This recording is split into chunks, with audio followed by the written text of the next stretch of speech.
Now, I'm delighted to say, in Australia, we have famous footballers and we have famous cricketers, but in France, they have famous philosophers, rock star philosophers, and none more so than our guest here in the studio with us. He began the school of Les Nouveaux Philosophes. Sorry, I stumbled over that one. I rehearsed it endlessly. Les Nouveaux Philosophes, which was a result of the May 1968 riots, the famous riots in France. Les Nouveaux Philosophes looked at communism, socialism and the left and said, no, there's got to be a better way.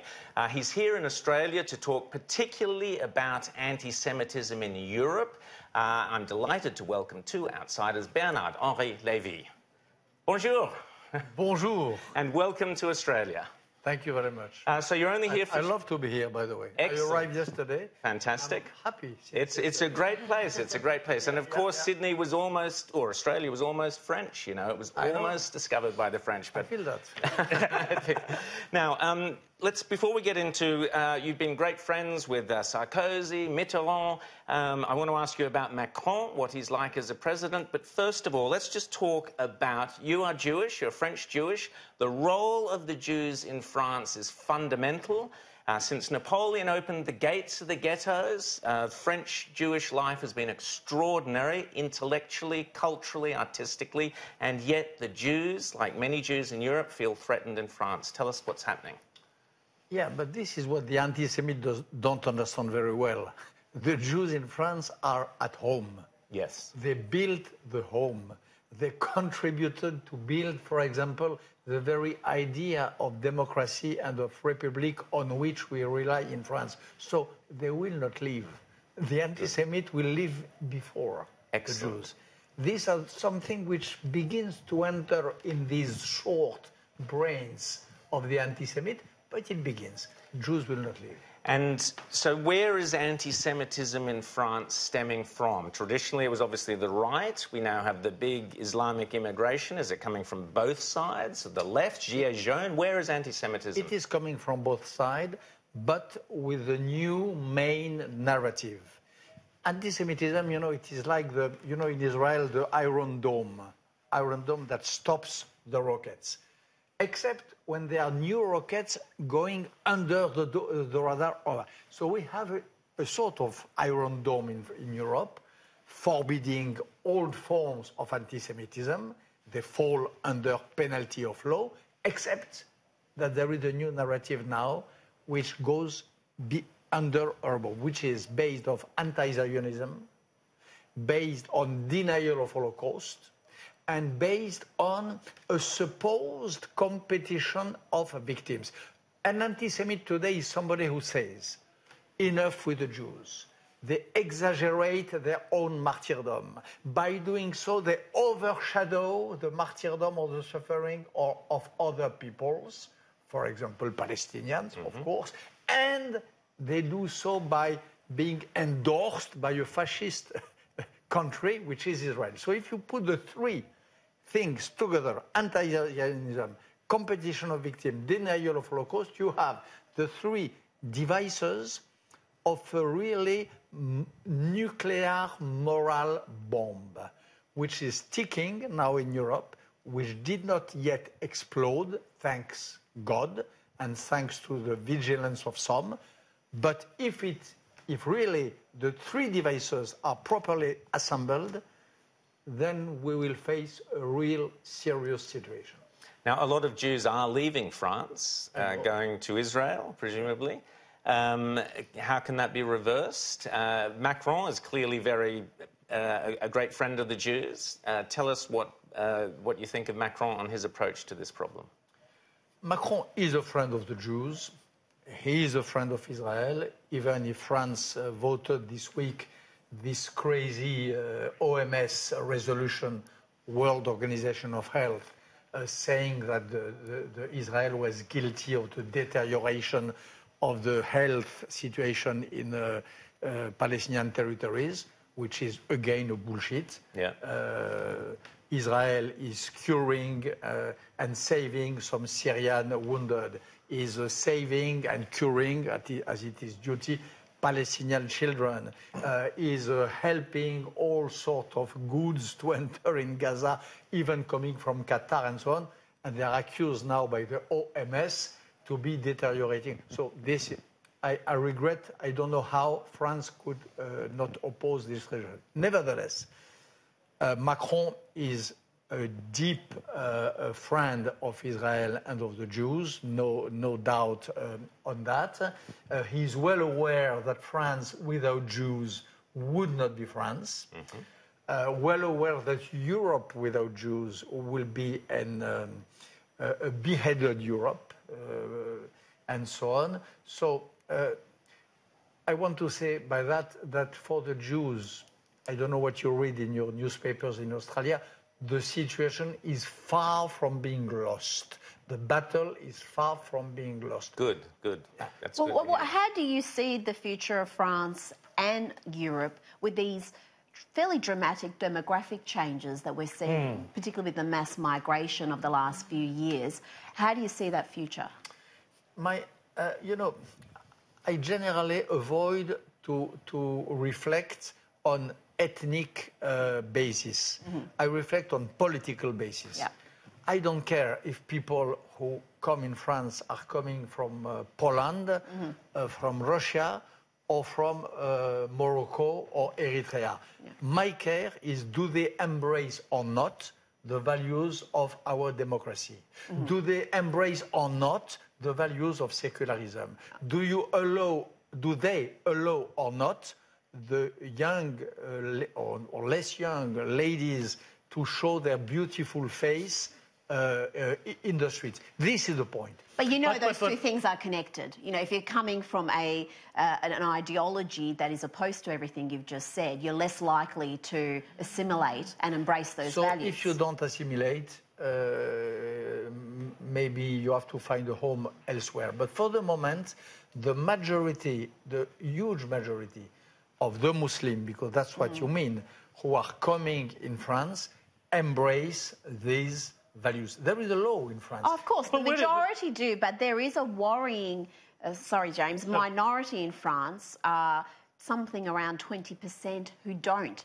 No. And when that's a problem. It is not 20%. What did you say the percentage is? Some of the Pew research indicates around 20. No, it's much less. The real problem is, for example, the preachers of hatred who use a mosque to preach the hate of the Jews and of the Christians. Yeah. Because today the Christians have become also a target for these radical Muslims. Those preachers, they have to be expelled without any discussion, without any hesitation. And they are more and more. There is a rising consciousness in Europe that the jihad is not an opinion, but it is a crime. Yeah. Jihad is not an opinion. Jihad, as it is conceived now, is not an opinion. It is a crime, and it has to be treated in a criminal way. James? As a crime. So what is the French government doing about actually getting rid of these preachers, deporting them, moving them on? Because I still see with Rita an awful lot of reports about anti-Semitic attacks on French Jews living in Paris and other places, as well as I see videos out of the banlieues, the immigrant ghettos where women can't walk down the street, where all the cafes are dominated by men, where all of the behaviors of the old country are just simply replicated in the suburbs of Paris, in the suburbs of Lyon, in the suburbs of wherever. And I think that they've got just an invidious problem to try and unpick that if you can't change those attitudes and get in there and integrate them into the wider life of the country. What are they doing about that? This is an ideological battle and a spiritual battle and a moral battle which is going on now. Clear. And you have some suburbs close to Paris who are called the lost territories of the Republic, where we used to say that even the police could not enter and so on. I think that the government of Macron begins, and already before governance of Manuel Valls, begins to take the dimension of the problem. And this will not be allowed for so long. Of course, it cannot. It cannot happen. It cannot be. You cannot have in France, France of liberté, égalité, fraternité, and brotherhood. You cannot have some cafes reserved to men. You cannot have women compelled to say and to accept the idea that their very face is an impurity. It cannot be in France. And in Europe, this is a denial of the European values. Well, that's what can I just say? That's one of the things I love about France is that when they banned full-face veils, whether we're talking about the burqa or niqab, they didn't say it's a security concern. They said this is depriving these women of a human right and it's stopping them assimilating and being part of French society and having normal communication. They are, number one, it poses a problem for integration, and number two, France says that it is not a religious sign but a political sign. Yes. The veil is a political symbol, not a religious one. Well, that's interesting you say that. It means Islamic fascism. Those who hide their face and those who believe that you have half of the humanity who has the right to brag in the street and the other who has the right just to go in the shadow of the walls, this is sexist fascism. Well, I'm glad you say that, Bernard, because we, for example, in Australia, we had one politician who wore a burqa into Parliament to protest against the burqa, the full-face covering, on those grounds. She was howled down by the left in this country, who are very, very strong, who said that that the burqa is feminism and it is and also by the Liberal Party Attorney George Brander. General. So it wasn't just the left. Absolutely, the Liberal Party George Brander said that this was a sign of empowerment, which is how it is sold in this country. You disagree with that totally. You call it Islamofascism. I am a liberal. Yep. I am a leftist. Therefore, I am in favor of a strict equality between women and men. Therefore, I refuse this idea of the big men having power of the women and compelling them to hide themselves in the shadow of our sub-societies. And those leftists who reason as you tell me, they are sexist, machist, and sometimes fascist leftist. I'm sorry. I think we should keep this as a clip and keep replaying this in the Outsiders ad. Fantastic, Bernard. Now, you've been friends with Mitterrand, you were friends with Sarkozy, Macron.